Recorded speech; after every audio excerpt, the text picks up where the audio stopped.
Bayangin kalian punya motor sport yang desainnya mewah banget.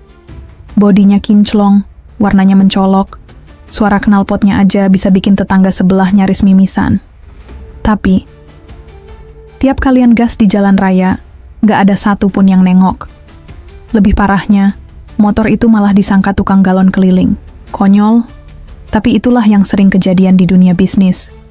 Kita punya produk keren, rasa bangga sampai ke ubun-ubun, packaging udah instagramable banget, kualitasnya nggak main-main. Tapi sayangnya, nggak ada yang beli. Nggak ada yang peduli. Nggak ada yang kenal.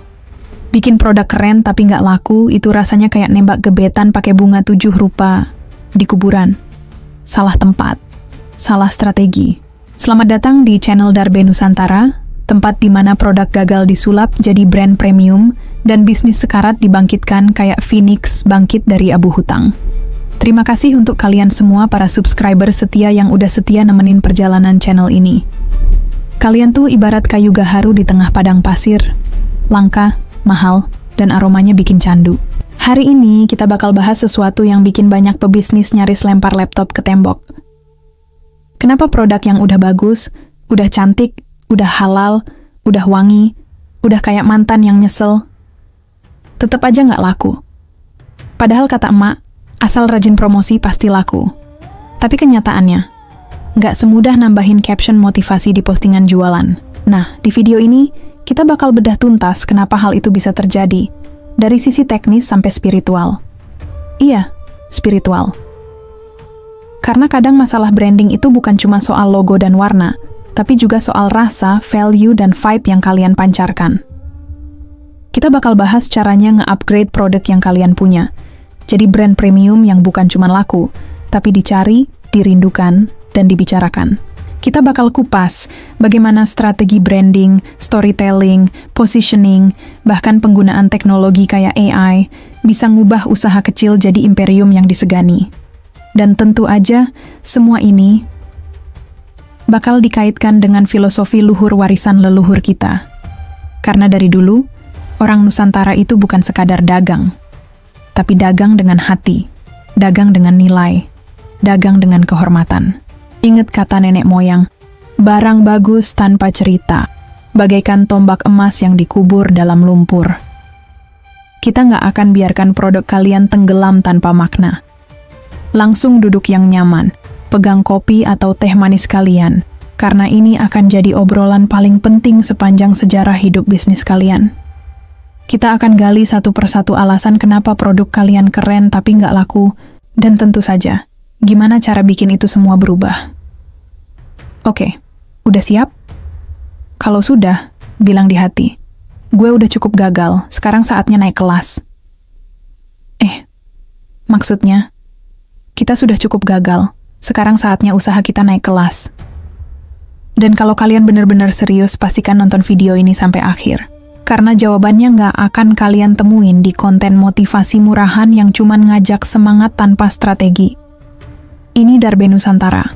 Mari bertumbuh dan berkembang bersama. Bersama kita lebih sangat bisa. Oke, sekarang mari kita bongkar pelan-pelan.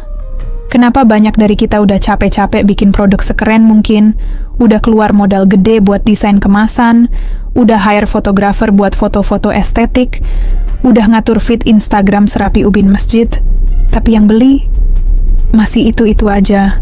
Teman, keluarga, tetangga, yang kalau kita nggak japri juga nggak bakal beli. Dan puncaknya, kita mulai mikir, jangan-jangan emang pasar lagi lesu. Jangan-jangan rezeki belum nyampe. Padahal, masalahnya bukan di rezeki, tapi di posisi, di persepsi, di branding. Kita flashback sedikit. Secara historis, produk bagus bukan jaminan sukses. Ini udah kejadian sejak zaman dulu. Bahkan di era dagang rempah Nusantara, banyak pedagang lokal yang punya komoditas unggul. Tapi mereka kalah pamor sama saudagar luar yang datang dengan cerita, strategi, dan narasi yang menggugah. Yang datang bukan cuma bawa lada atau cengkeh, tapi bawa sensasi eksotis, kisah perjalanan, nilai spiritual, dan branding. Dan itu terus berulang. Hari ini, menurut survei dari Nielsen Indonesia, Konsumen urban kelas menengah ke atas lebih tertarik membeli produk yang punya nilai emosional dan cerita kuat, dibanding produk murah yang tanpa identitas. Lanjut, menurut data dari Kemenkop UKM, mayoritas bisnis UMKM yang mandek atau gagal itu bukan karena produk mereka jelek, tapi karena mereka gagal membangun brand. Kita terlalu fokus ke jualan, tapi lupa membangun kesan. Kita terlalu sibuk ngejar omzet harian, tapi nggak sempat mikir, gimana ya biar produk ini dianggap punya kelas? Sekarang gini, bayangin kalian jual kopi kemasan. Produk kalian bagus. Kopinya asli dari Toraja, Sangrai sendiri, tanpa pengawet. Tapi, dijual di marketplace dengan harga yang terlalu murah, deskripsi seadanya, dan visual seadanya. Tanpa cerita, tanpa value, tanpa vibe. Maka, produk kalian akan diperlakukan seperti produk murahan. Sesimpel itu. Karena di dunia bisnis modern, bukan produk bagus yang dicari orang, tapi produk yang terlihat layak dipercaya, layak dipamerkan, dan layak dibayar mahal. Branding itulah yang jadi pembeda. Dan kita belum bicara tentang sisi teknologi dan pergeseran cara konsumen membuat keputusan. Hari ini, hampir semua calon pembeli memutuskan beli, atau enggaknya hanya dalam waktu kurang dari 5 detik. Itu pun hanya dari tampilan luar. Desain kemasan, nama brand, review, dan siapa yang ngomongin produk kalian. Sekarang coba kita kaitkan dengan dunia nyata. Ada seorang pemilik usaha keripik pisang di Bogor. Produknya enak, nggak berminyak, renyahnya dapet, ada rasa coklat dan keju. Tapi dia jual hanya dengan label polos dan kemasan plastik bening. Dijual murah, nggak laku. Lalu, datang seorang konsultan branding. Cuma, dengan mengganti kemasan ke kertas kraft, label yang didesain premium, diberi nama brand yang catchy, ditambah narasi, keripik warisan nenek dari desa pegunungan. Hasilnya, harga naik 2 kali lipat dan justru laku keras. Bahkan masuk ke toko oleh-oleh bandara. Inilah yang kita sebut sebagai pergeseran dari produk ke brand. Dan jangan salah, ini bukan cuma soal kemasan, tapi soal positioning. Kita nggak sadar bahwa produk yang kita anggap murah, belum tentu murah di mata pasar, kalau kita bisa membungkusnya dengan value yang tepat. Sayangnya, banyak dari kita sebagai pelaku UMKM masih terpaku pada produk fisik. Kita mikir, yang penting enak, yang penting awet, yang penting murah. Tapi lupa bahwa persepsi adalah segalanya. Ingat wejangan lama. Yang dilihat pertama bukan isi panci, tapi kilau tutupnya. Kalau tutup pancinya kinclong, orang penasaran sama isinya. Kalau tutupnya aja karatan, orang langsung ilfeel, meskipun isi pancinya rendang ternak sedunia. Nah, disinilah letak masalah utama bisnis kita. Kita mengira sudah cukup. Padahal belum. Kita kira produk yang bagus akan menjual dirinya sendiri. Tapi di era sekarang, itu dongeng. Tanpa strategi branding yang tepat, produk kita hanya akan jadi noise di antara ribuan produk lain yang tampil lebih percaya diri. Lebih dalam lagi, tantangan juga datang dari perubahan algoritma digital. Platform seperti Instagram, TikTok, sampai marketplace kayak Shopee atau Tokopedia, semuanya bekerja berdasarkan engagement dan estetika visual. Kalau produk kita nggak bisa tampil memukau dalam hitungan detik, jangan harap orang berhenti scroll buat lihat apa isi jualan kita. Dan kita belum bicara soal AI. AI sekarang udah bisa bantu bisnis ngerancang logo, bikin narasi storytelling, simulasi audiens, bahkan menyusun seluruh campaign branding. Tapi sebagian besar UMKM masih berkutat di desain label pakai Corel tahun 2008 yang dibajak. Kalau terus begini, ya pantas aja. Produk kita keren tapi nggak laku. Jadi, kesimpulannya, masalah utamanya bukan pada kualitas produk, tapi pada 1. Branding yang belum dirancang dengan niat dan strategi. 2. Positioning produk yang nggak relevan dengan target market. 3. Pemanfaatan teknologi yang tertinggal jauh. 4. Terlalu fokus jualan tanpa membangun cerita dan persepsi. Dan yang terakhir, nggak ngerti bahwa di era sekarang, persepsi lebih kuat dari kenyataan. Sampai sini, pahami baik-baik. Kita sedang bersaing di pasar yang nggak lagi adil. Yang tampil percaya diri bisa menang, walau produknya biasa aja. Dan yang jujur, murni, dan sederhana bisa kalah kalau nggak ngerti caranya berbunyi di tengah keramaian.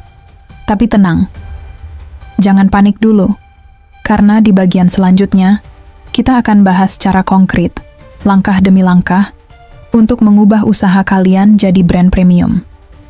Langkah-langkahnya nggak cuma sekadar teori, tapi bisa langsung diterapkan, dan siap-siap. Karena kita akan masuk ke strategi yang bisa ngubah nasib bisnis kalian secara total. Kalau kalian siap, tinggal bilang aja, "Oke, mari kita ubah produk biasa jadi brand luar biasa." Oke, sekarang kita masuk ke dapur utamanya. Bagian paling gurih dan panas. Disinilah rahasia bagaimana caranya bikin produk kalian gak cuma laku, tapi naik kelas dan dilihat sebagai brand premium. Karena, jujur aja, di era sekarang, branding itu bukan soal gaya-gayaan. Branding itu soal kelangsungan usaha. Siapa yang bisa membangun citra dan persepsi paling kuat, dialah yang menang. Percuma punya produk enak, bahan premium, resep turun-temurun dari nenek buyut, kalau akhirnya cuma laku di lingkaran teman-teman dekat. Pertama-tama, kalian harus tahu jati diri brand kalian. Ini kayak kita cari jodoh. Gimana kita mau dapat pasangan ideal kalau kita sendiri nggak tahu siapa diri kita dan maunya apa? Dalam dunia usaha, ini namanya positioning. Kalian mau dikenal sebagai apa? Apa nilai utama yang dibawa brand kalian? Misalnya, kalian jual bakso. Apakah kalian ingin dikenal sebagai bakso?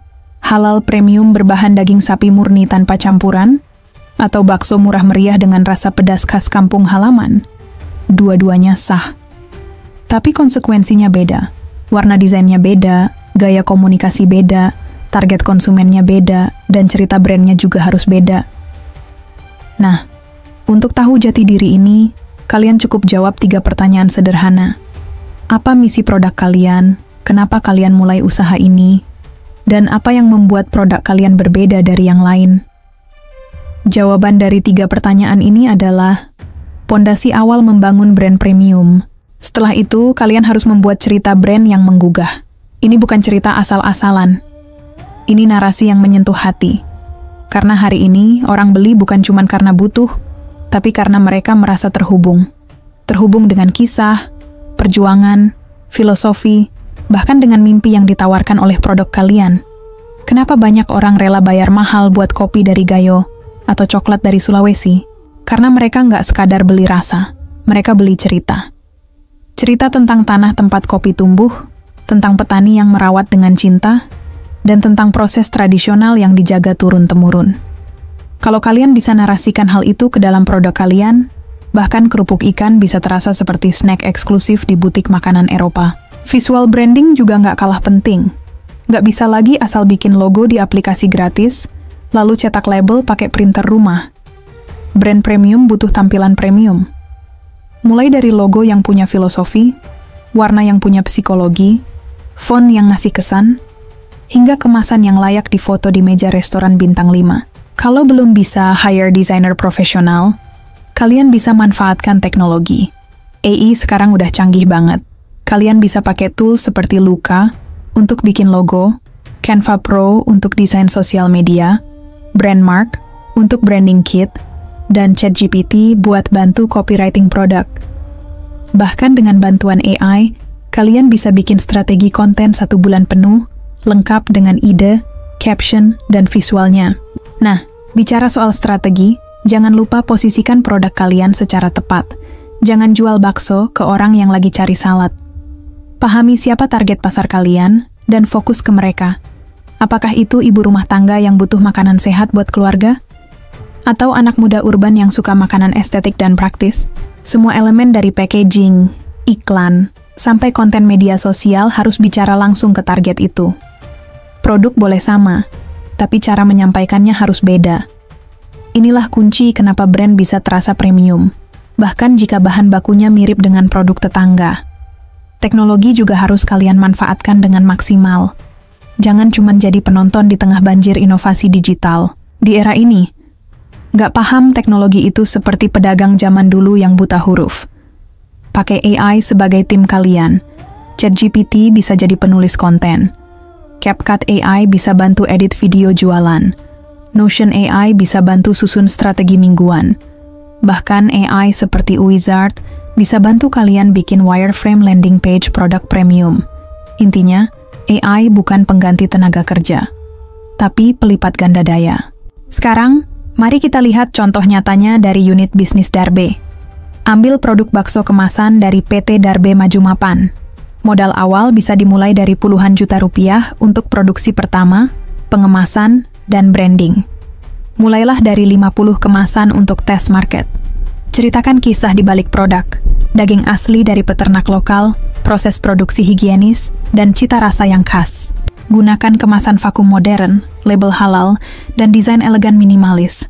Bangun identitas sosial media yang konsisten dengan konten video singkat tentang proses produksi, testimoni pelanggan, dan behind the scenes. Jual melalui platform e-commerce seperti Tokopedia, Shopee, dan tentu saja Darbeling. Tapi ingat, hindari perang harga dan seleksi reseller dengan cermat. Saat mulai profit, tetap jaga kualitas dan mulai lakukan kolaborasi dengan food reviewer dan komunitas kuliner. Atau contoh lain dari PT Darbe Kelana Makmur yang memasarkan ikan segar dan frozen. Dengan branding, ikan laut premium dari nelayan Nusantara yang ramah lingkungan. Packaging bisa berupa box insulasi dengan desain clean, QR code untuk traceability, dan nilai gizi lengkap. Distribusi dilakukan melalui PT Bareka Lintas Indonesia yang sudah punya jaringan ke hotel dan restoran kelas atas. Bangun juga program langganan untuk keluarga urban. Gunakan teknologi seperti dashboard penjualan real-time, AI customer service, dan sistem stok otomatis. Intinya, kalian nggak harus punya produk terbaik, tapi kalian harus punya cara terbaik untuk memperkenalkan produk kalian. Karena di era ini, yang terlihat premium akan dipercaya premium, dan yang dipercaya akan dibayar mahal.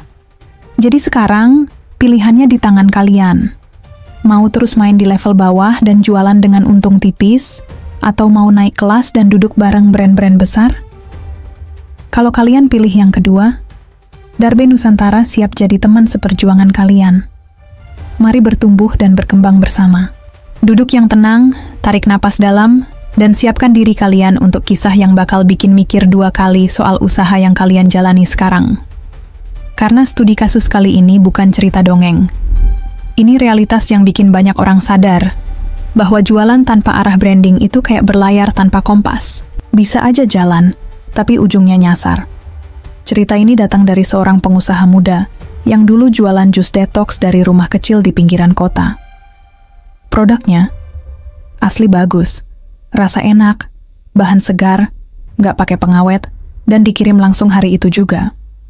Tapi selama 2 tahun usahanya cuma muter di situ-situ aja. Untung ada, tapi ya tipis, cukup buat bayar listrik dan sewa dapur. Sampai akhirnya dia sadar, produkku sehat, tapi kenapa nggak laku banyak? Lalu dia mulai riset. Belajar branding, positioning, dan storytelling. Disitulah semuanya berubah. Dia ganti nama produknya, jadi sesuatu yang lebih sleek dan menggugah. Desain labelnya bukan lagi hasil download template gratisan, tapi dikerjakan desainer branding profesional. Setiap botol punya nama khas, kayak Green Warrior atau Sunrise Fuel. Packagingnya estetik, botol kaca dengan penutup kayu dan stiker label bertekstur. Kontennya di media sosial bukan lagi cuma foto produk, tapi juga tips kesehatan, behind the scenes pembuatan jus, testimoni konsumen real, dan cerita perjalanan bisnisnya.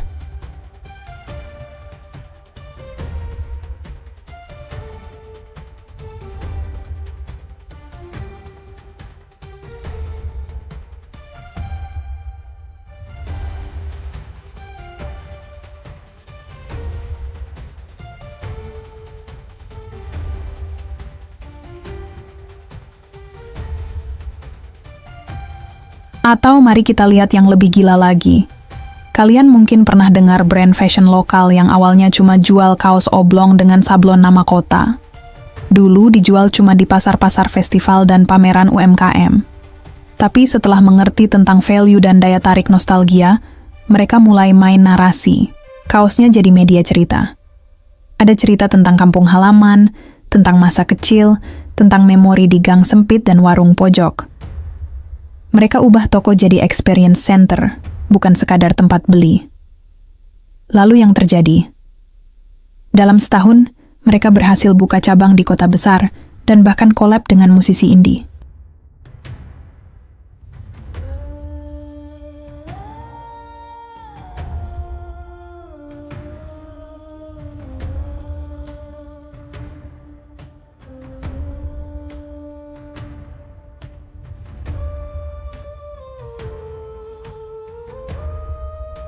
Tapi setelah membangun identitas sebagai eksportir kayu berkelanjutan dengan sertifikasi lingkungan dan cerita tentang hutan lestari, mereka mulai dipercaya sebagai mitra oleh pembeli Eropa. Kayu mereka bukan sekadar bahan bangunan, tapi simbol komitmen terhadap bumi. Dari sana, mereka masuk ke segmen arsitektur hijau, bahkan mulai dilirik untuk interior butik dan hotel eco-luxury, atau PT Darbejaya Abadi yang bermain di bisnis ayam potong. Bukan cuma jual daging, tapi mulai membangun narasi tentang transparansi rantai pasok, kesejahteraan peternak, dan pemotongan yang sesuai syariat. Dari situ muncul segmen baru, pelanggan yang bukan cuma cari ayam, tapi kepastian halal, sehat, dan bersih. Cerita seperti ini yang bikin harga naik tanpa banyak tawar-menawar, karena brand premium itu bukan semata produk, tapi persepsi. Dan persepsi dibangun dari cerita, nilai, dan konsistensi. Jadi, kalian bisa lihat sendiri. Brand yang dulunya cuma jadi bayangan, kini berdiri sejajar dengan nama-nama besar, karena punya nyawa, punya cerita, punya positioning yang jelas, dan punya keberanian untuk naik kelas. Darbe Nusantara selalu percaya bahwa setiap usaha kecil punya potensi jadi raksasa, asal tahu caranya berdiri tegak dan menunjukkan jati dirinya.